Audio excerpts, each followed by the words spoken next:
Once again, Christian greetings to all our valued listeners and viewers throughout the whole world, more particularly to all Shepherd's Rod believers, and most especially to our beloved brothers and sisters in the United States of America. Special greetings to our brethren in Colorado, to our brethren in Georgia and Fiji Island, in Mexico, in Spain, in Africa, to the United Kingdom, and also to our brethren in Australia. And to the rest of the 144,000 living saints scattered abroad, greetings. May the good Lord bless you, brothers and sisters. This is our episode number 4 on the subject, the chronological order of events. And it is especially and lovingly addressed to our beloved brother Steve. And I think at this time, it is even more important to have a clear conception and definite understanding concerning the plan of God in the gathering of His people, and even more particularly to the 144,000 living saints scattered abroad. Now, I would like to read tract number 8, page 12. It says, better understand God's plan for the ingathering of the 12 tribes of Israel. So, we need to have a complete understanding how will our Almighty God gather the 144,000 living saints. We already studied several times that concerning the gathering of the 144,000 living saints, it is Jesus Christ who will gather them. According to 2TG 44, page 37, saying, who gathers the first fruits? And of course, the answer is found on the next paragraph. The Son of Man therefore gathers the first fruits. So it is Jesus Christ, the Son of Man.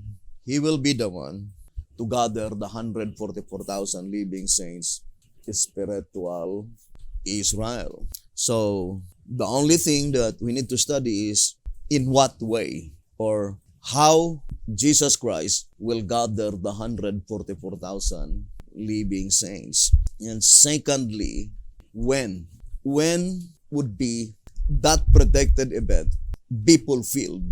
In 2TG 44, page 37, the quotation is Revelation 14, verses 14 to 16. And here in tract number 3, page 48, the same verse that had been quoted here in tract number 3, page 48, saying, this coming of the Son of Man is plainly, therefore, not when the resurrected and the living righteous are caught up together to meet Him in the air. For verses 17 to 20, following the ones quoted in the paragraph above, reveal that after He came and reaped the earth, another angel having a sharp sickle came and reaped a second harvest. Before the wrath of God, the 7 last plagues in Revelation 15 verse 1 was poured out upon the wicked.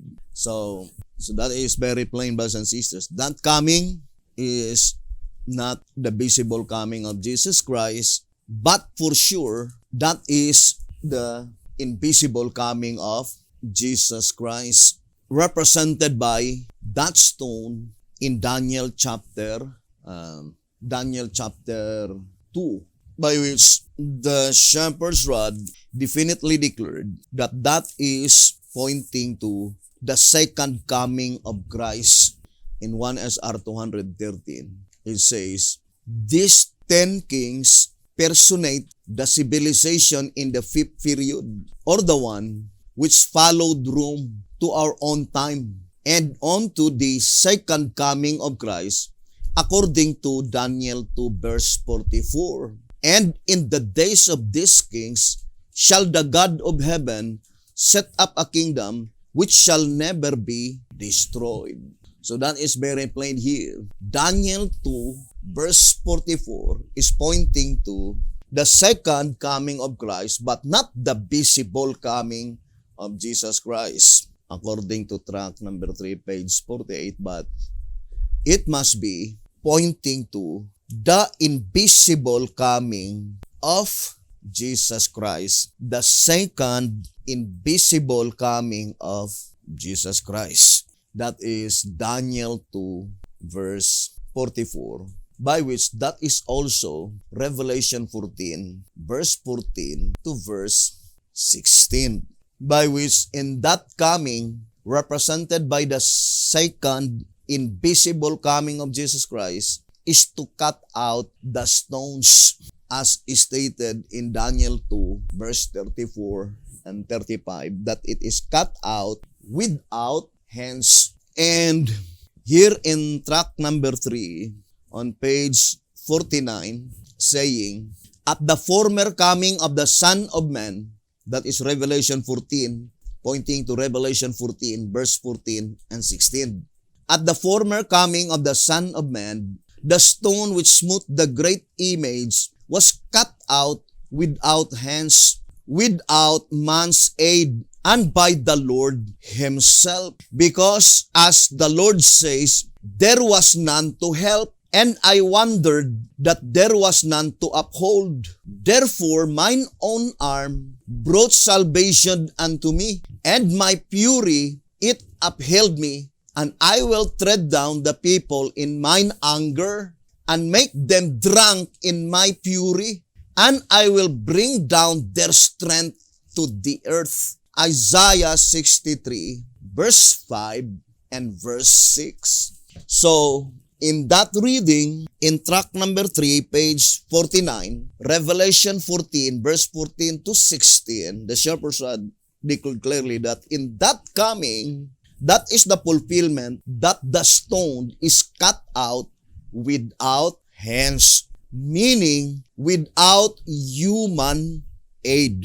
And the quotation is Isaiah 63 verse 5 and verse 6.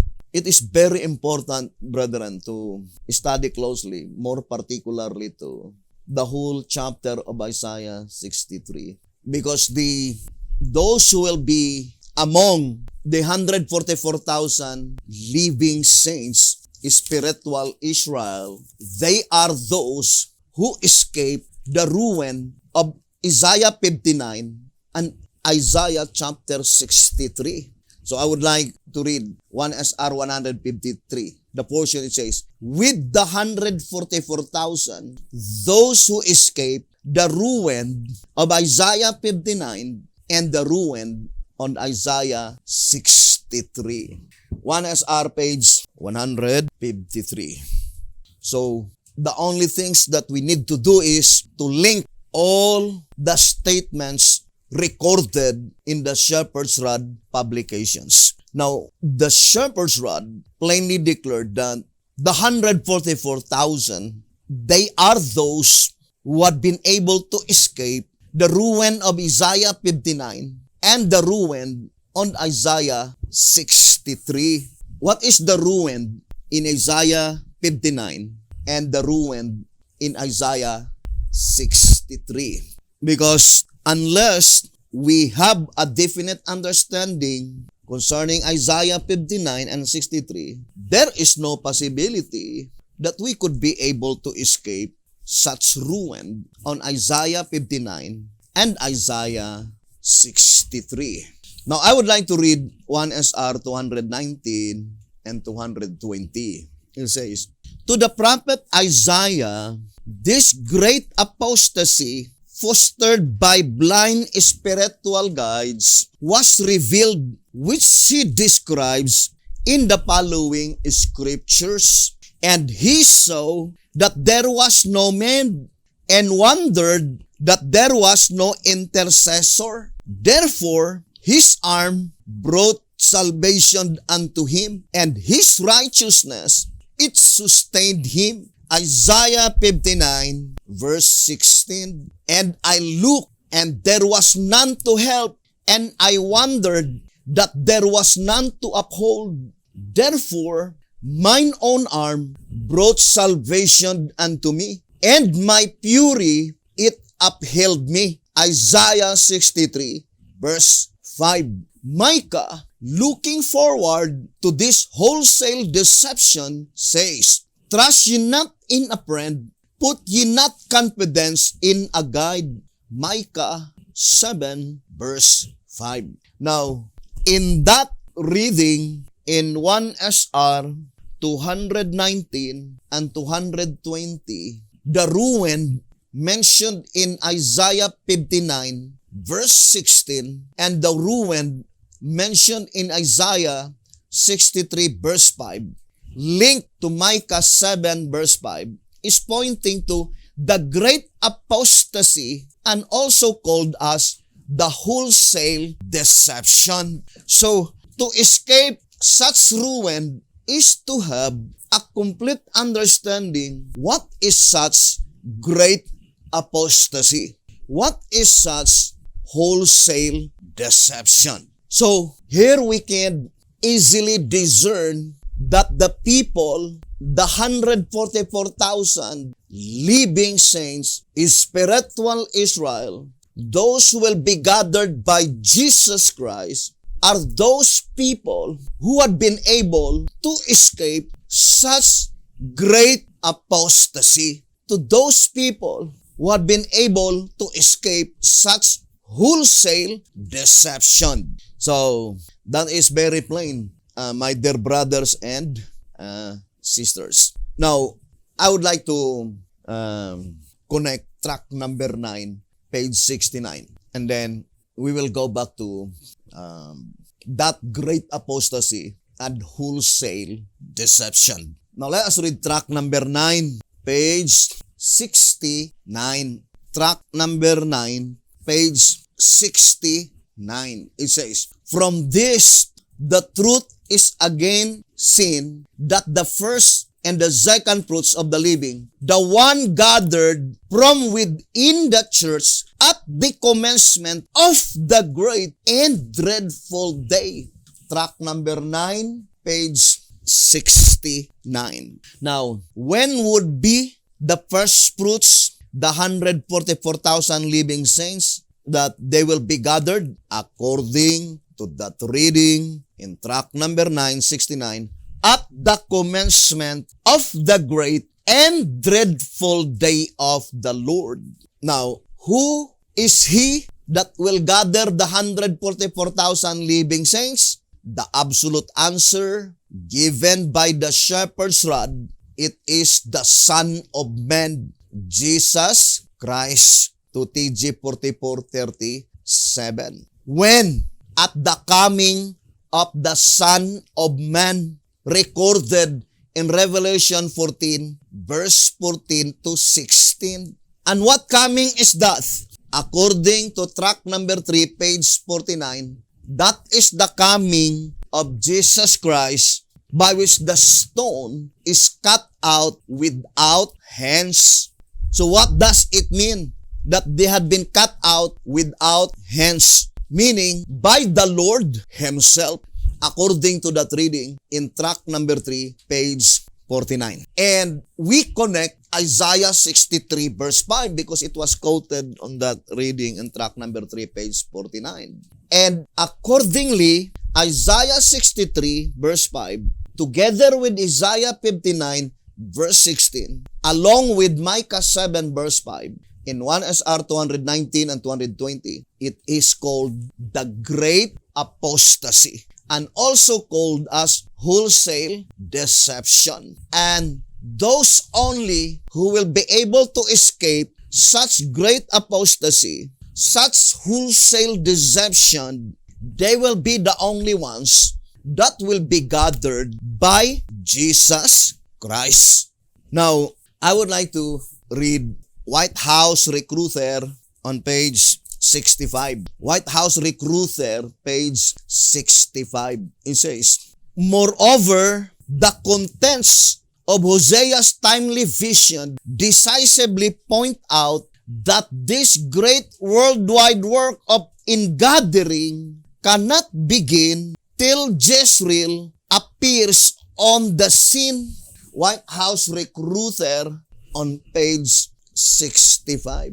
So that is very plain, brothers and sisters, that such great worldwide ingathering of the saints will not begin not until Jezreel appears on the scene. Now here in 2TG 43 page 16, it says, 2TG 43 page 16, the prophecy nevertheless continues and projects to the gathering time, the time God's penitent people appoint to themselves one head, a king. Now, I would like to read the next paragraph. Who is the earthly head king, whom the scriptures say the people appoint at the gathering time? Let us read. Then the quotation is Hosea 3 verse 4 and 5.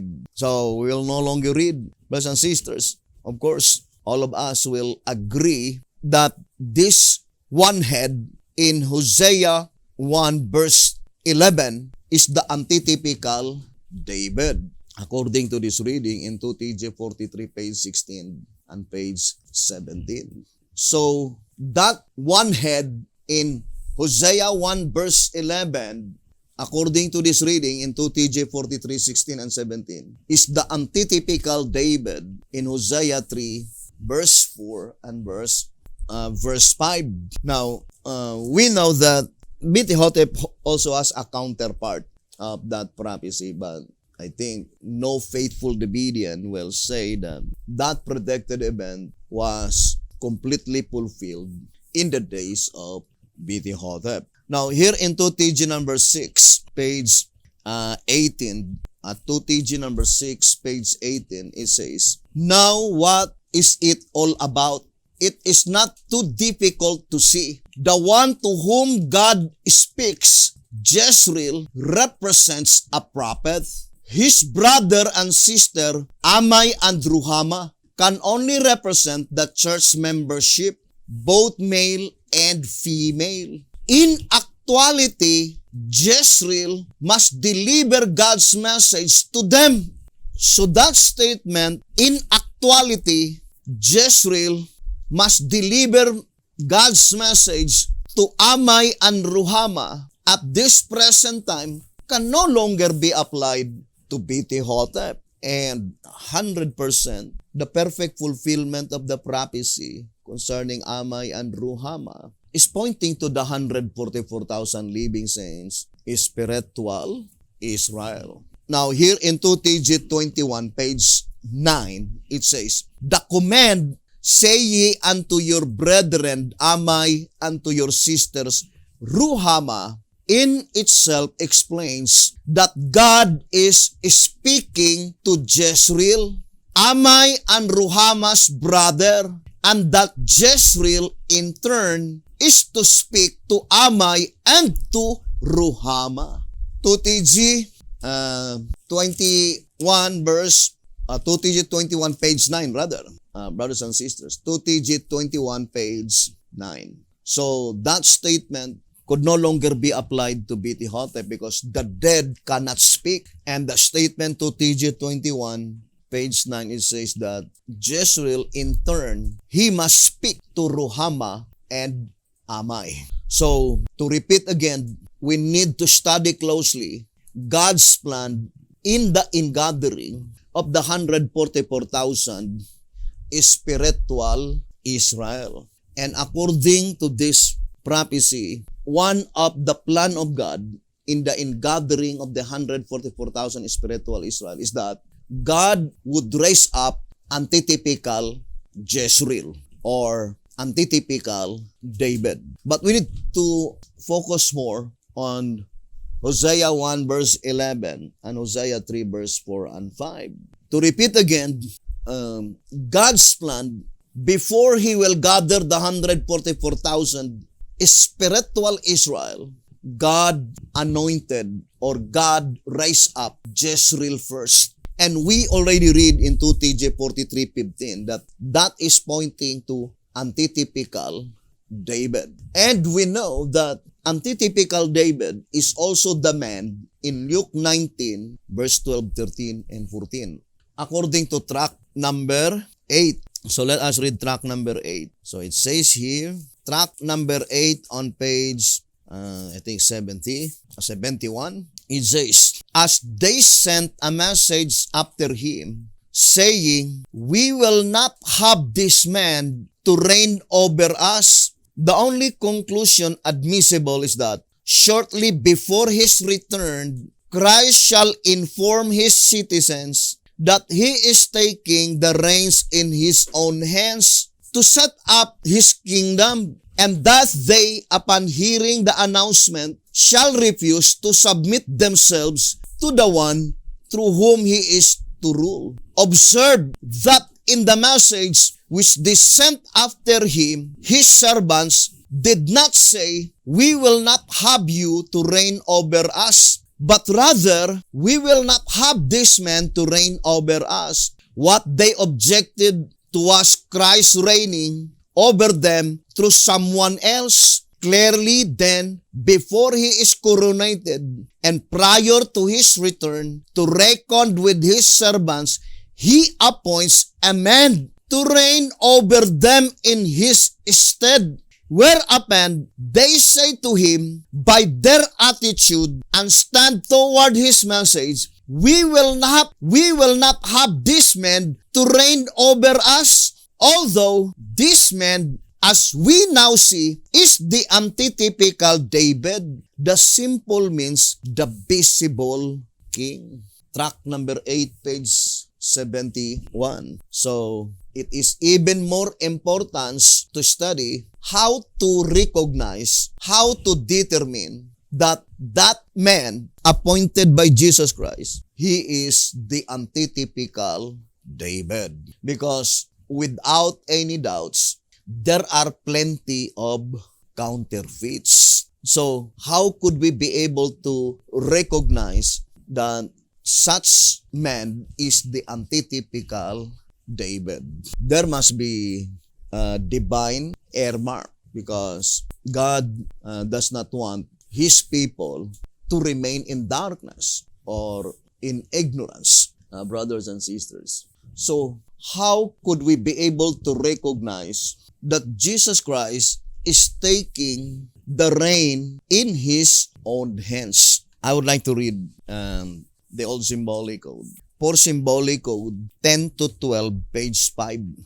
For symbolic code 10 to 12 on page 5. It says, taking the reins into his own hands. It says, as most of our people hardly understand what the spirit of prophecy means by the statement, the Lord shall take the reins in his own hands. Testimonies to Ministers, page 300. We are writing the following paragraphs. Then it says, the foregoing prophetic statement reveals two definite things. So, TM, page 300, reveal two definite things. First, that the Lord is not now holding the reins in His own hands. So that is very plain. B.T. Hotep is plainly telling that the perfect fulfillment of TM page 300 was not yet fulfilled in His days. Saying, first, that the Lord is not now holding the reins in His own hands. And second, that at some time, meaning at some time in the future, it says, He will do so. So, God will fulfill what He promised, that sometime in the future, God will fulfill such promise that He will take the reins in His own hands. But He will take the reins in His own hands through that someone else, which is the antitypical David. You know, brothers and sisters, when I'm reading answerer number 1, that only those who overcome temptation or withstood temptation, answerer number 1, page 83, only those, answerer number 1, page 83, only those who have withstood temptation in the strength of the mighty one, once the spirit of prophecy, will be permitted to act apart in proclaiming it, the third angel's message, when it shall have swelled into the loud cry. The Review and Herald, November 19, 1908.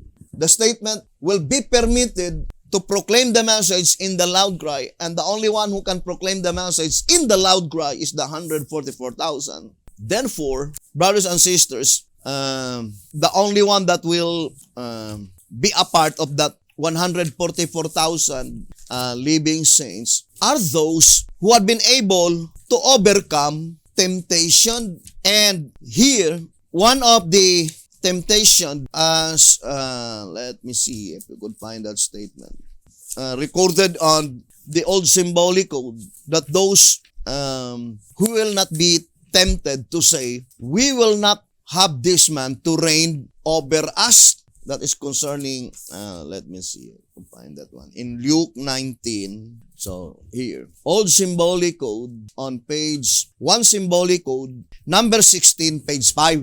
One symbolic code, number 16, page 5, it says, those who fall in this temptation. So, what temptation? That is pointing to Luke 19:14. Let's read. One symbolic code, 16:5. Those who fall in this temptation and pride of opinion are fulfilling Luke 19:14 at this time when Christ is taking the reins in His own hands. They are, by their actions, sending a message to Him. We will not have this man to reign over us. One symbolic code, number 16, page 5. And that is why the shepherd's rod declared clearly here in 4 symbolic code, 10 to 12, page 5. So let us read. It says, let us read the statement. That is, as God is not now ruling the denomination through its present organization, He must reorganize it. Moreover,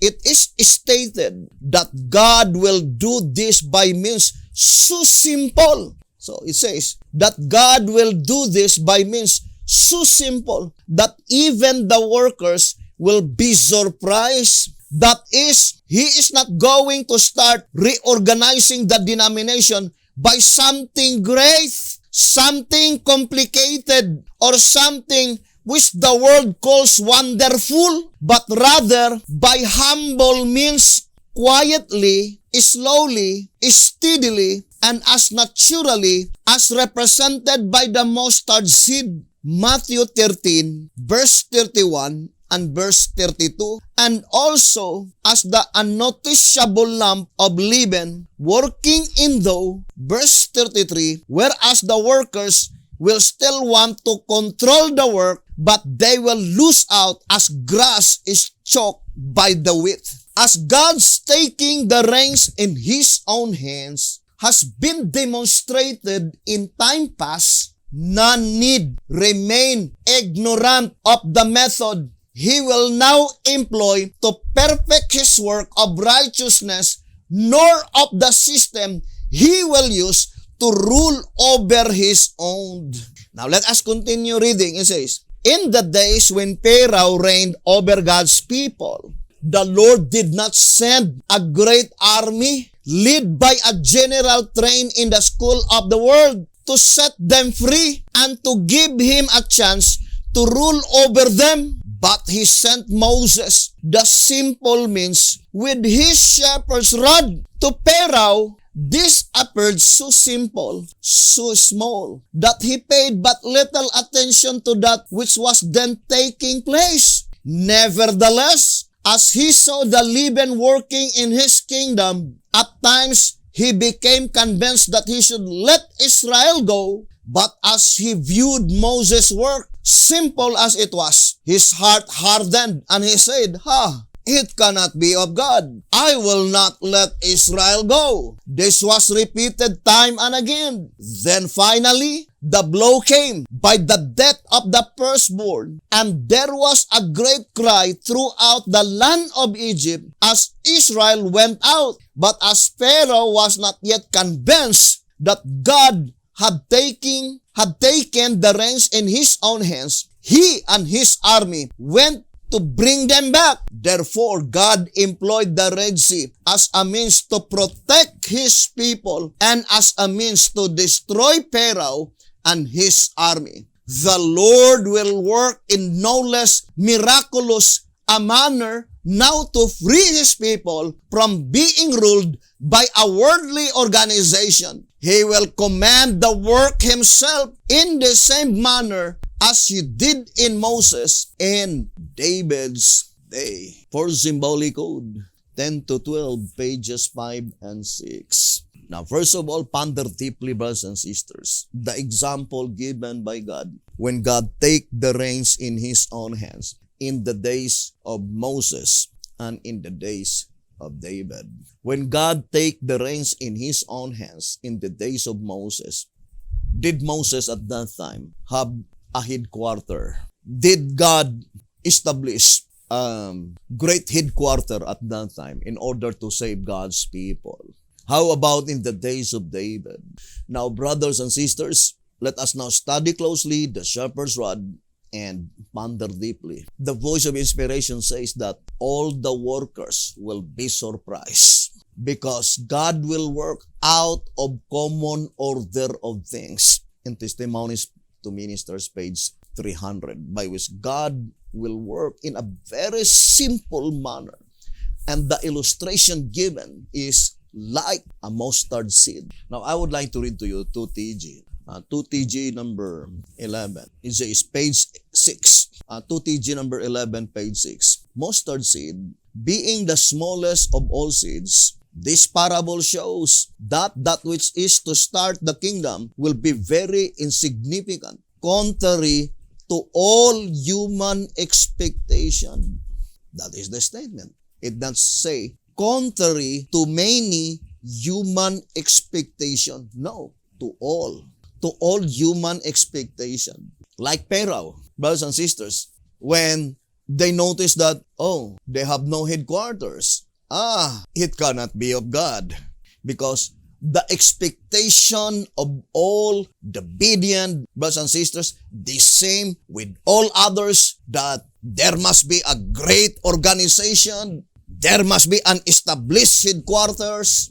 No, that is not the way our God works. Now, I would like to read again the statement here in 2TG number 11, page 6. Mustard seed, being the smallest of all seeds, this parable shows that that which is to start the kingdom will be very insignificant, contrary to all human expectation. Now, this is not the kingdom in the Middle East, in Mount Zion, because there are many great events that will occur prior to that time. It is pointing to God's spiritual kingdom. Now, for example, I would like to read to you track number 3.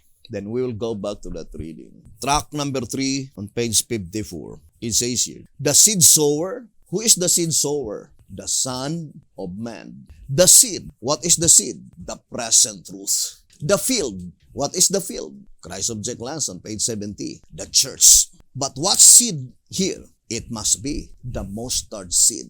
How do you know that there is a seed planted in the bottom of the soil? Only he, the one that planted the seed, have a complete knowledge that he planted a seed in that field. So it is only Jesus Christ. So it is the absolute prerogative of Jesus Christ to tell the people that I have planted the mustard seed into that field. For example, brothers and sisters, here in track number 3, I love so much this reading. It says, track number 3, on page 88, it says, this fourfold view of the judgment. So, fourfold view of the judgment. the harvest, thus exalts the truth of it as a pearl of great price, and reveals that the depths of God's word are unfathomable, its wisdom inscrutable and infinite, without beginning and without end, its fund of knowledge a perpetual fountain of truth, its presence ever abiding, and its beauty ineffable. What is that pearl of a great price? The fourfold view of the judgment. Fourfold view of the judgment. Here in 1TG number 18, on page 20, it says, 1TG number 18, page 20. In the terms of the parables, all this can be summed as follows. 1TG number 18, page 20 and 21. So let us read, brothers and sisters. It says, in the terms of the parables, all this can be summed as follows.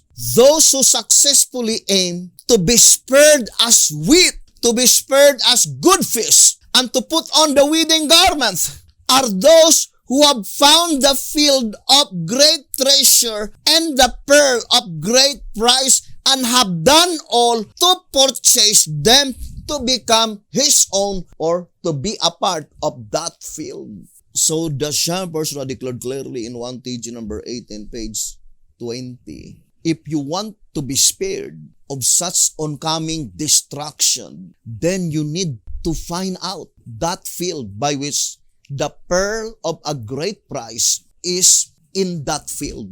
And according to the shepherd's rod, in track number 3, page 88, that the divine earmark that you can recognize that is the field, because in that field, the fourfold view of the judgment is completely revealed. Now let us read first what is the field in Christ's object lesson.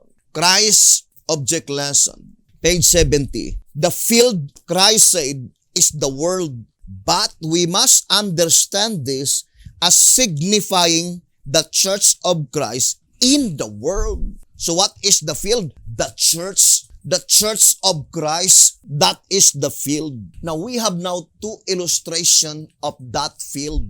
The mustard seed and the pearl of a great price. That according to the shepherd's rod in 1TG number 18, page 20, that those people who are willing to be spared for such oncoming destruction, he need, brothers and sisters, without any delay, to find out where is that pearl of a great price, what field by which God placed that pearl of a great price. And according to track number 3, page 88, that the only way that you could ascertain clearly that is the field by which the pearl of a great price had been bestowed by God into that field, which is the church, it must be the church by which the fourfold view of the judgment has been completely revealed into that church. I do fully believe that is the 11th hour church, because according to White House Recruiter, on page 34, it says, White House Recruiter, on page 34, it says, with the completed judgment message during the 11th hour. So since that fourfold view of the judgment is contained the complete revelation of the judgment, and the shepherd's rod is plainly telling us that such judgment message will be completed in the period of the 11th hour. White House Recruiter, page 34. Therefore, it must be the 11th hour church. Now, such statement is also perfectly corroborating to the statement in White House Recruiter, on page 39. Now, I would like to read the statement. All who have perused these pages to this point have surely become aware of the fact that even this very restricted representation of the additional message, that of the judgment of the living, gives in itself tremendous power and force to the three angels' messages. But in what way is it to give absolute power and force to them? First, by bringing to light the heretofore unrevealed aspects of the judgment, then subsequently by freeing God's people from both sin and sinners, thereby bringing into existence the long-looked-for purified church that looketh forth as the morning, fair as the moon, clear as the sun, and terrible as an army with banners. Song of Solomon, chapter 6, verse 10. Prophets and Kings, page 725. A veritable powerhouse indeed. White House Recruiter, page 39.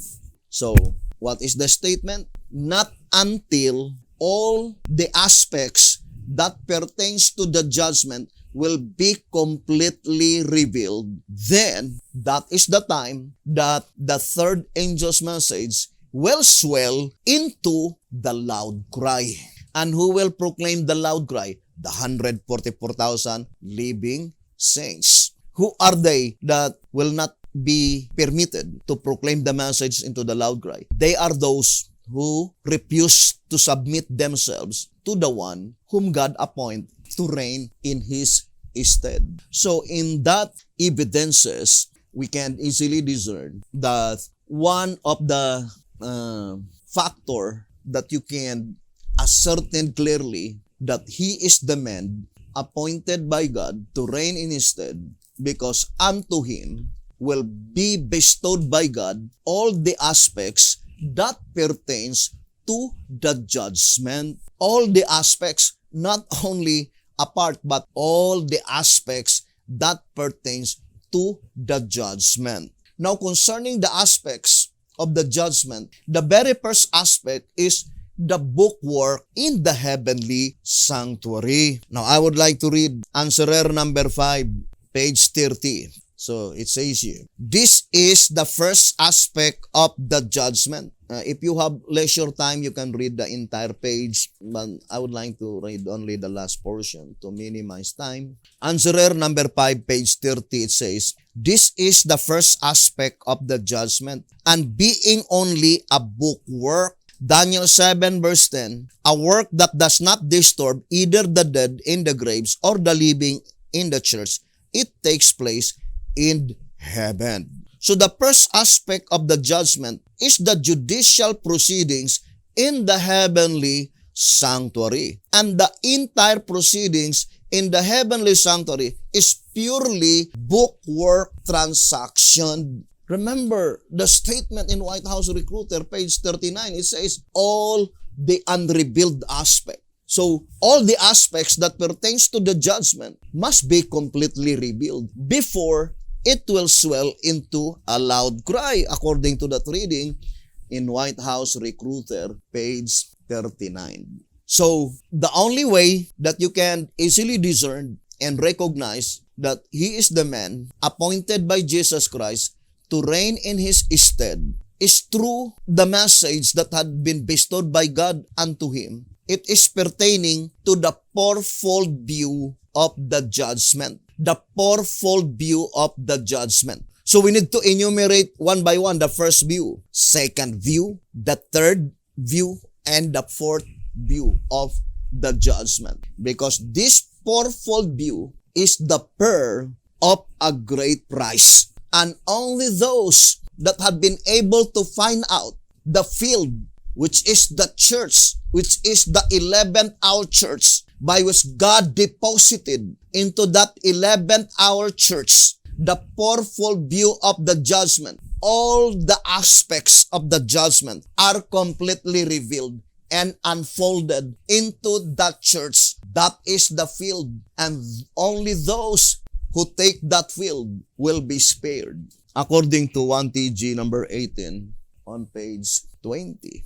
And that is why if you will read the next paragraph, it says, in 1TG number 18, on page 20, it says, solemn times we have come to, brother, sister. Now is the time to put on the white garment. Now is the time to buy the field with the great treasure and the pearl of great price. Shall I, is the great question that we must quickly settle without others people's influence or interference. 1TG number 18, page 20 and page 21. Now let us read 2TG. Why is it that it is also illustrated by a mustard seed?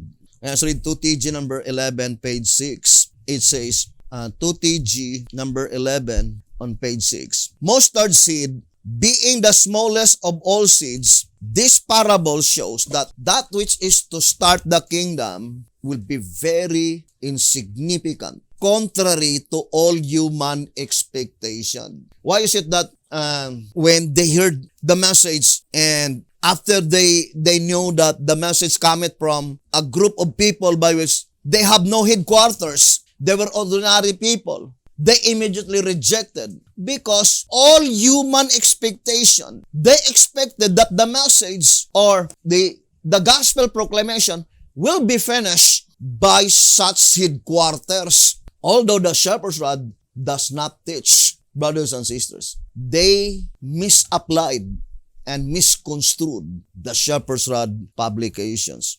More particularly, Micah 7, verse 14 and verse 15, grossly misconstrued. Now, I would like to read 2TG number 11, page 6. It says, nevertheless, like the mustard plant becomes the biggest of all herbs, so the kingdom shall grow and become the greatest of all kingdoms. This being contrary to all human planning.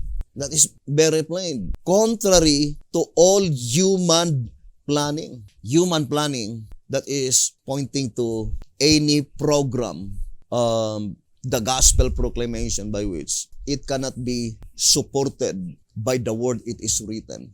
That is human planning. And that's why the very first reading we read in tract number 8, page 12, better understand God's plan. We need the plan of God.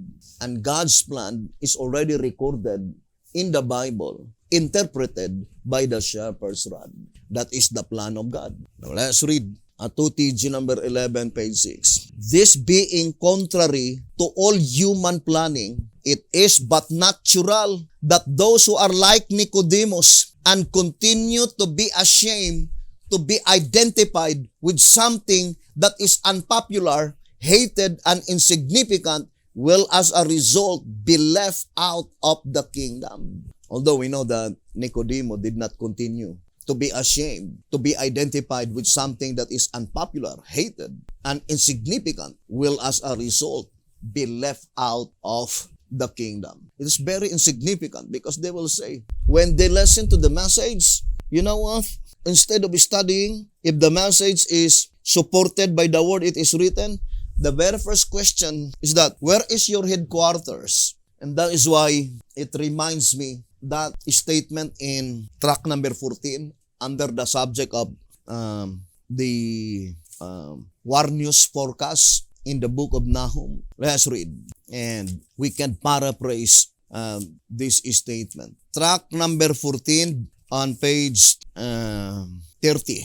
Tract number 14, page 30. For the head of Syria is Damascus, not heaven. What is Damascus? Headquarters of Syria. And the head of Damascus is risen, not the Lord. What is risen? The king of Syria. Now, brothers and sisters, what is our head? For me, at this time, our head is in heaven. And our head is Jesus Christ, our Lord. Tract number 14 on page 30. Now, let us go back to our main subject concerning the ingathering of the 144,000 living saints. Now, we already read, brothers and sisters, that such ingathering will not begin not until Jezreel appears on the scene. White House Recruiter, page 65. And in TG 4315, that is pointing to 1617, pointing to antitypical David. Or 2TG 4316, the one head represents the antitypical David, according to the Sharper's Rod. And that antitypical David is the simple means, the man in Luke 19, verse 12, 13, and 14, according to track number 8 on page 71. Now, we connect one subject to the other. The Sharper's Rod give us an absolute divine earmark to recognize who is he, the antitypical David, appointed by God to reign in his stead. It is through the message by which God bestowed unto that servant. And it is the fourfold view of the judgment, meaning the entire proceedings in the heavenly sanctuary as well as on the earthly sanctuary. Now, I would like to read to you track number 15 on page 13. Track number 15 on page 13. Both seers distinctly declare that the events which they saw was the judgment, meaning Daniel and John the Revelator. The difference between the two scenes is that Daniel was led to look into the sanctuary while the preparations were being made for the judgment to convene, whereas John was led to look into the sanctuary after the judgment had been set up. In fact, John not only saw the judgment in progress, but he saw the whole proceeding from start to finish. Track number 15 on page 13. Therefore, we can easily understand that to understand the book of Revelation is to have a complete understanding the entire proceedings in the heavenly sanctuary from start to finish. Because that is the vision that was shown by God to John the Revelator. Although the true Revelator is Jesus Christ, but that is the common term used by many Christians, called him as John the Revelator. So the Sharper's Rod is very plain that the entire book of John, the entire book of Revelation, is a revelation of the entire proceedings in the heavenly sanctuary from start to finish. So the statement, all the unrevealed aspects of the judgment, in White House Recruiter, page 39, can simply be understood that it points out to the entire revelation of the book of Revelation. I would like to read first, brethren, in 1TG number 10, page 18. It says, the Bible contains the complete plan of salvation for all humanity. What is the Bible? Contains the complete formula of the plan of salvation or the plan of redemption. What would you think? Such complete formula of the plan of redemption, would you think it will be revealed by God after probation closes? Then for what purpose? Such revelation, brethren. Obviously, brothers and sisters, it must be revealed prior to the close of provision, by which in such revelation, in such unfoldment, we can still be profited by it. For it will be revealed after probation closes. The same with the statement in track number 1, in page 26. It would be a mockery then, illogical, that it would be revealed after probation closes. Now, let me read to you here in track number 15. On page 35, it says here, having now gone through these preliminaries, the student of advancing truth should be ready understandingly to study the revelation of the things which are to prepare the way and enable him wholeheartedly to know that now the time is at hand, that a knowledge of the revelation will enable him to stand in the great and dreadful day of the Lord. If the knowledge of the book of Revelation is the only one that will enable us that we could be able to stand, we could be able to survive the great and dreadful day of the Lord, then obviously such revelation, such unfoldment of the book of Revelation must be unfolded prior to the commencement of the great and dreadful day of the Lord, by which the only way that we could be able to survive that period of time,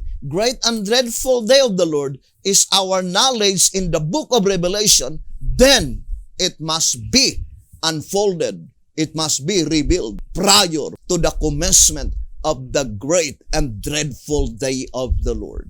Remember, the great and dreadful day of the Lord, the commencement of the great and dreadful day of the Lord, is also the commencement of the ingathering of the 144,000 living saints. I would like to read again. Tract number 9, page 69. From this, the truth is again seen that the first and the second fruits of the living, the one gathered from within the church at the commencement of the great and dreadful day. You see, it says, at the commencement of the great and dreadful day of the Lord. Brothers and sisters, that is the time by which the 144,000 living saints are gathered. Then we can easily understand, brothers and sisters, that such great and dreadful day of the Lord, the only one that will be gathered are those people by which to them the complete plan of redemption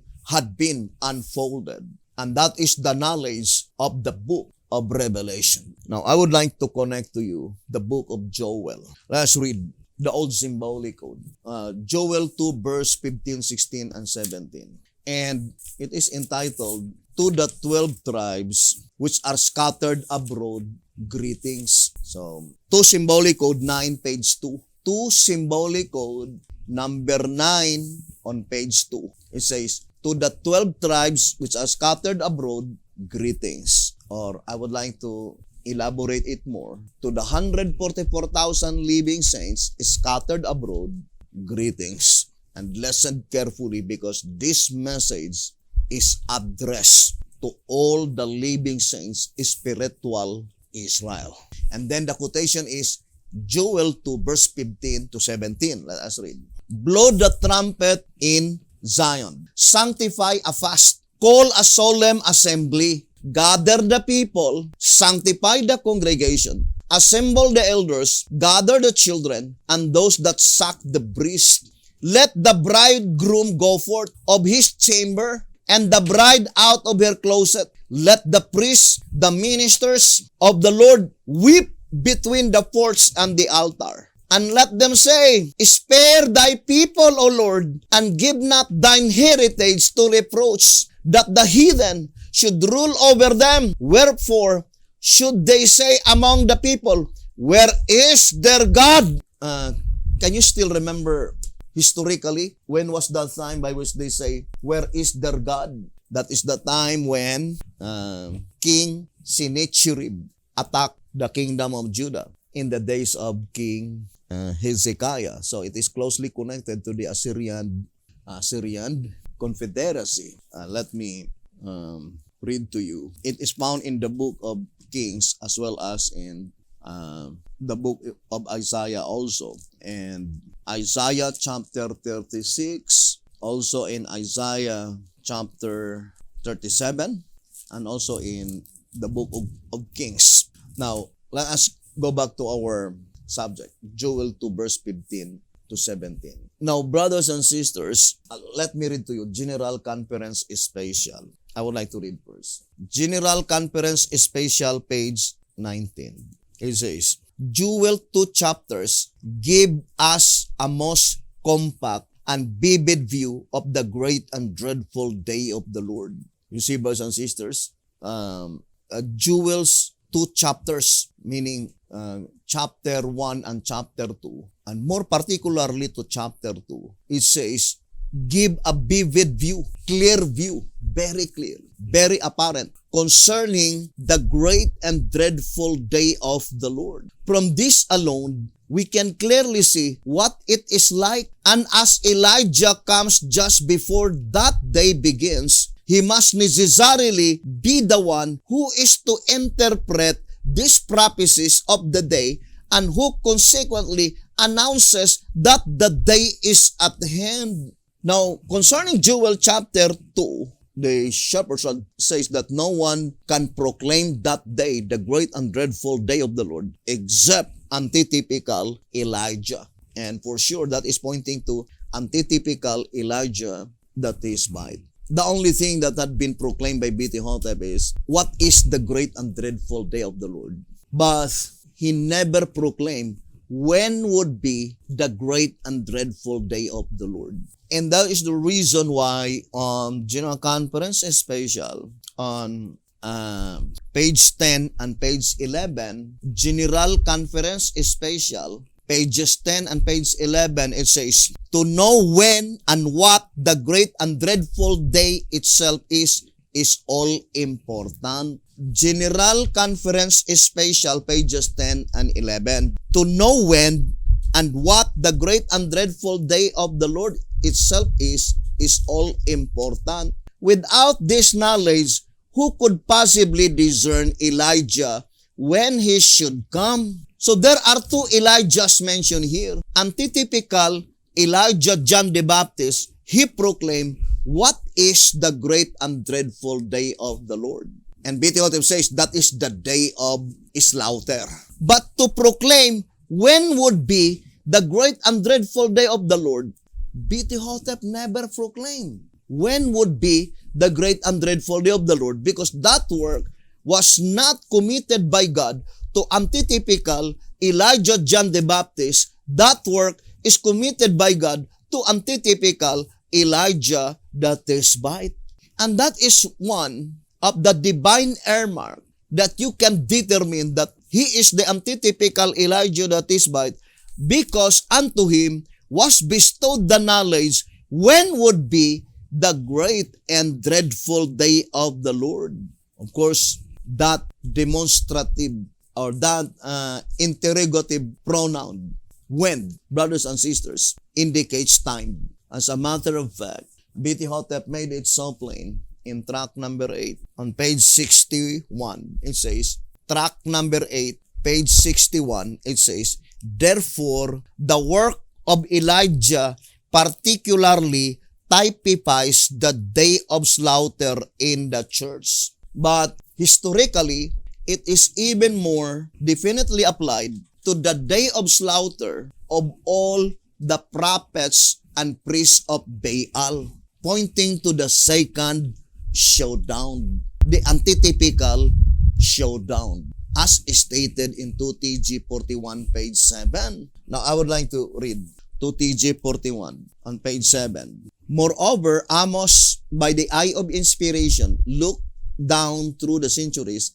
deep into the Christian era, and declared, Amos 1 verse 2, the Lord will roar from Zion and utter his voice from Jerusalem, and the habitations of the shepherds shall mourn, and the top of Carmel shall wither. This scripture, you see, reflects the tragedy which took place on the top of Carmel in the days of Elijah. Here we are given the hint that there is to be another showdown between the prophet of God and the prophets of Baal. The prophets of Baal in our day even boast that they are not inspired, that what they teach and preach is what they themselves discovered by deep study and research. They even sneer at those who claim to be inspired of the Lord.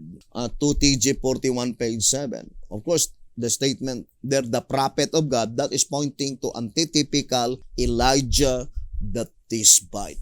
Now, brothers and sisters, one of the most misconstrued and misapplied and misinterpreted in the Shepherd's Rod publications is Amos 1 verse 2 and Micah 7 verse 14 and 15. That is very clear, brothers and sisters. It was grossly misconstrued by many deviants. So I would like to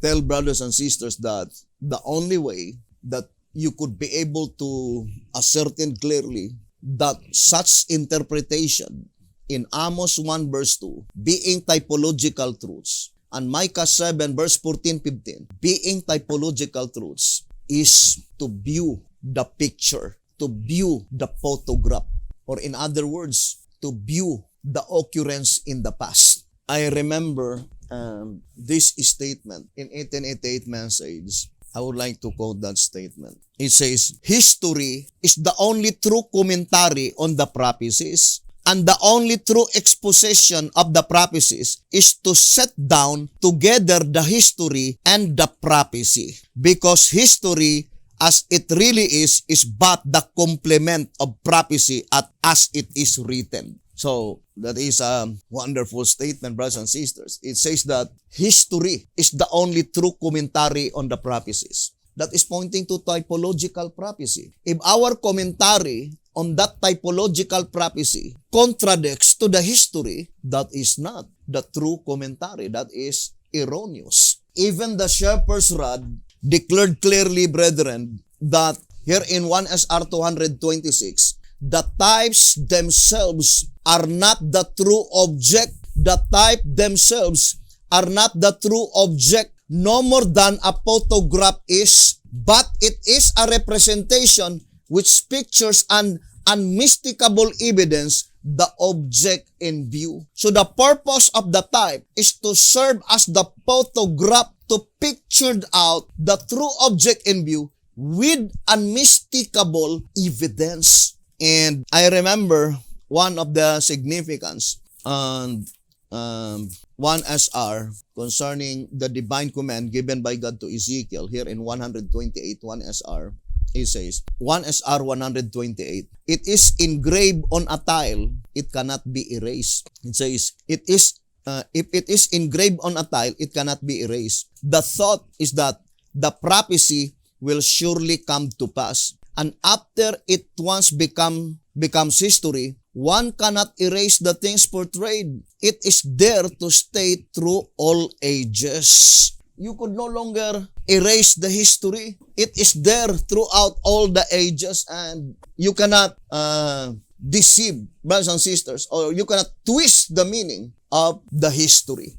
And that is the type, pictured out with unmistakable evidence, the true object in view. So whatever explanation that we will give Amos 1 verse 2, Micah 7 verse 14 and 15, since these are both typological truths, brothers and sisters, it must be in harmony with the photograph. It must be in harmony with the picture. If it is not in harmony, then such interpretation must be erroneous, brothers and sisters. So that is very plain, and that is why historically, according to the prophets and kings, brothers and sisters, Mount Carmel of old is full of beauty within 20 years, brothers and sisters. And would you think it is just a mere happenstance? No, it is purposive design, because it portrays to the antitype, the antitypical Mount Carmel.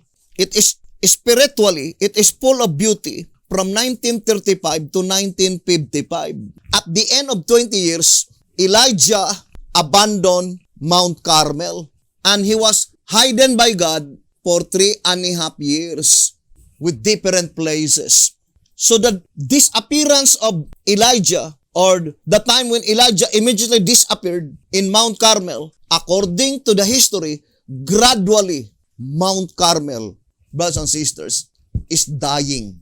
But we know that is literal. But in 1955, when God permitted Beti-Hotep to rest in his grave, that is the time by which Elijah disappeared in Mount Carmel. And gradually, brothers and sisters, spiritually, Mount Carmel is dying. Spiritually. But after, brothers and sisters, such 3.5 years, but actually, according to the history, at the end of 3 years, God commanded Elijah to go back to Mount Carmel and tell them that God will send rain. But it is still 6 months that God would send rain. But just to inform them, if they will repent, brothers and sisters. But at the end of the 3.5 years, that is the time that the showdown occurred, brothers and sisters. The showdown occurred. After the showdown, what happened to Elijah? Still, he abandoned Mount Carmel, right? So we need to look at to the historical event which pictured out with unmistakable evidence the true object in view.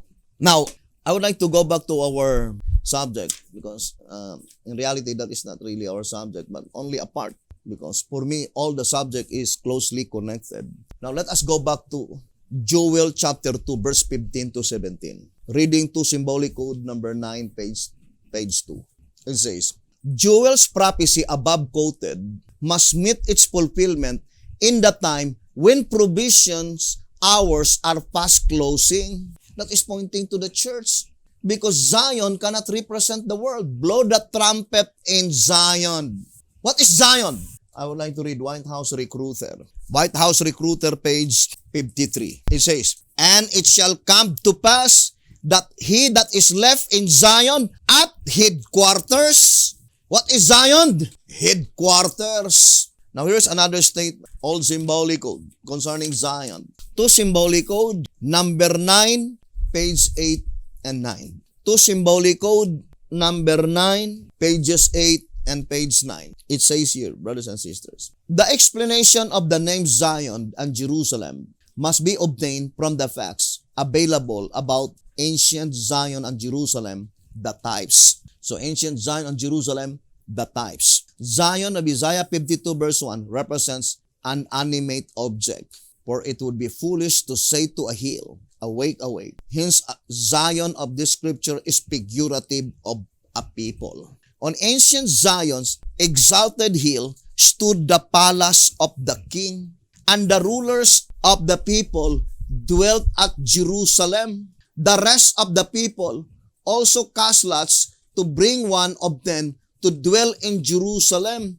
the holy city, and 9 parts to dwell in other cities. The above paragraph proves that upon Mount Zion lived the king, and in Jerusalem lived the rulers and the representatives of the nation. Therefore, the call in the antitype, Isaiah 52 verse 1, awake, awake, put on the strength of Zion, put on the beautiful garments of Jerusalem, is to the 144,000, to those whom John saw standing with the lamp on antitypical Mount Zion. So the shepherd's rod is very plain. The direct application is pointing to the 144,000 living saints. Blow the trumpet in Zion. Now here in the General Conference is special. General Conference is special. On page 34, it says here, since God is not experimenting and since He means just what He says, there should be no doubt in your minds that the scriptures concerning antitypical Elijah, he who is to awaken the church and to warn the Laodiceans of the great and dreadful day of the Lord, make sure that he is one person. So that antitypical Elijah, both antitypical Elijah John the Baptist, which is Bethihotep, that is one person, as well as antitypical Elijah, the Tishbite, it must also be one person. And he is the one to blow the trumpet in Zion. I would like to read page 19 in General Conference Special. It says, to re-emphasize the fact, General Conference Special, page 19, to re-emphasize the fact, let it be said again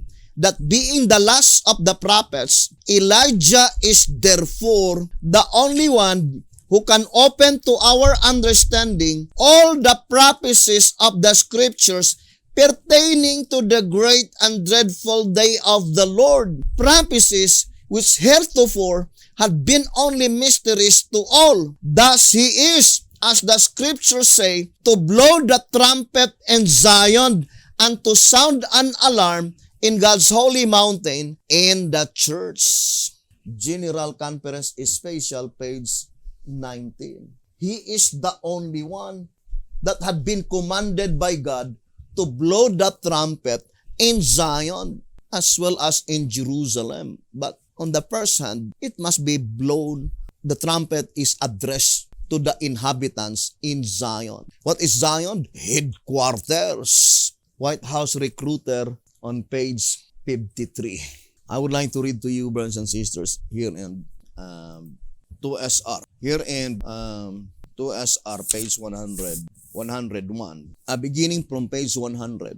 If God's ideal is to bless the world through the medium of His church on earth, and they to whom the gospel for the world is committed have left the sheep and are serving the devil in the person of themselves, where is the hope of the world? And then the shepherd says, the only answer that can be given is, woe to the sinners in Zion. God will gather His sheep. He will have a church. What does it mean? Woe to the sinners in Zion. God will gather His sheep. Now let us go to answerer number 4. Answerer number 4 on page 22 and page 23. And it is concerning Isaiah 63, by which the only one who could be a part of that special company, 144,000 living saints, according to 1SR 153, they are those who would escape the ruin in Isaiah 59 and Isaiah 63. And it says here, answerer number 4, page 22 and 23. The first part of the verse apply to the first advent of Christ, meaning the first part of verse 3 of chapter 63, Isaiah. The first part of the verse apply to the first advent of Christ, and the last part to the time of the purification of the church. Then it says that whoever continues to hold his people in bondage and in ignorance of his truth, will he tread in his anger and trample them in his fury and sprinkle their blood upon his garments, thereby staining all his raiment and thus setting his people free. So those who continue to hold God's people, that is pointing to the 144,000. Why is it that there is a divine pronouncement on 2SR 101 that woe to the sinners in Zion? What is Zion? Headquarters. Brothers and sisters, remember, Sanhedrin represent headquarters. 13 Symbolic Code 5 and 6, page 27. And in 2TG 41, page 8, it is the Sanhedrin that rejected Christ's message. Also Desire of Ages 232. And they are the very ones that hinder God's message. Therefore, that statement in 2SR 101, to them who hinder God's message. And that is the reason that God's people are in bondage, in spiritual bondage, and woe unto them, because God will gather the 144,000. Jesus Christ will gather the 144,000, and at the time when Jesus Christ arrived to this earth in that visitation, and still we continually hinder God's message, brothers and sisters, that is the commencement of the great and dreadful day of the Lord. Here in 2TG number 8, page 19, it says, 2TG number 8, page 19, here you see that a message is to be proclaimed to the church, to Zion. 2TG number 8, page 19. Here you see that a message is to proclaim to the church. Who will proclaim it? Antitypical Elijah the Tishbite. Here you see that a message is to be proclaimed to the church, to Zion, declaring that the great and dreadful day of the Lord is at hand, that it is to be devastating behind His people and glorious ahead of them, that the Lord is thoroughly to comb the field, that He is to gather every grain of wheat and then burn the tares.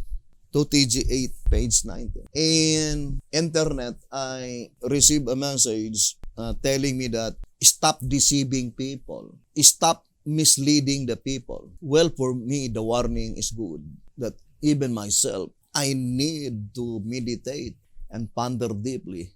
If what I'm doing is in reality, I'm only deceiving the people, I am misleading the people, then I need to stop it. I need to discontinue such effort. Brethren, we proclaim this message with a great sacrifice. Nobody paid us, brothers and sisters. We voluntarily proclaim this message every day.